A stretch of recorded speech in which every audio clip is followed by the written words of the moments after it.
Okay.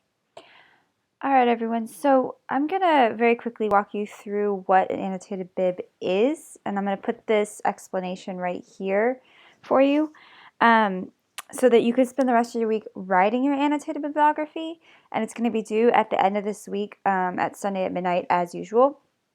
So essentially, an annotated bib allows you to track and compile all of your research in an easy to read manner. So it's something that'll help you facilitate an understanding of what you should use and what is not going to be quite as useful to you about all the research that you've done.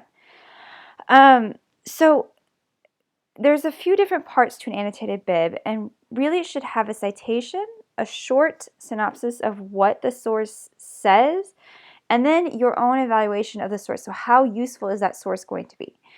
So in a usual format, you're going to do a citation of an annotated of a bibliography. So you put an entry just like this, where you have the author's name, the book or the title of the article, whatever it might be, and then the citation information. If you need help on this, you look at the MLA guidelines document. Look also at Purdue OWL website. It's really helpful. You can also use easybib.com, which is a really helpful tool that you just put the information in, and it'll help generate the correct bibliography for you, citation for you. So what you'll do is for each of your pieces of research, you'll start with the citation, and then this will be organized, of course, alphabetically by author's last name as usual. And then this does make it a lot easier when you go to write your own bibliography on your essay, which does not include all of this information. It's just the citations. That way you can just pull the citations and put them in order and you'll be done. So a brief synopsis that you're going to do is basically look at what is it that the author or the article or the book or the chapter, whatever it might be, what is it that it says, what is it that it argues. It doesn't need to be long. It really just needs to be maybe a paragraph at most, because you're not going to be reading whole chapters and things for this research. You're really looking at articles and different things. So give a short synopsis that explains carefully what the source says and what it argues.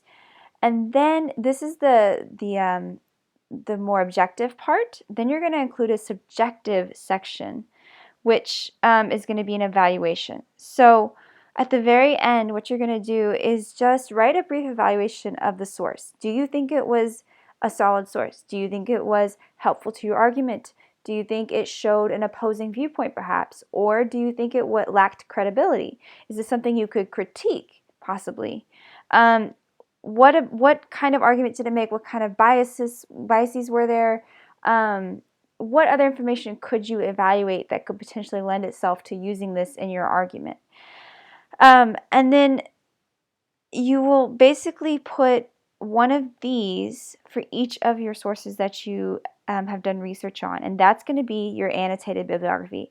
There are lots of resources online that you can use. There's lots of different things. There's also a helpful guide here at Purdue OWL. So make sure that you get this done this week. You need to have 6 sources minimum, and then 1 being an interview. So if you have any questions about this, let me know. Otherwise, it's really very simple. It's not complicated, and it's due again by Sunday at midnight.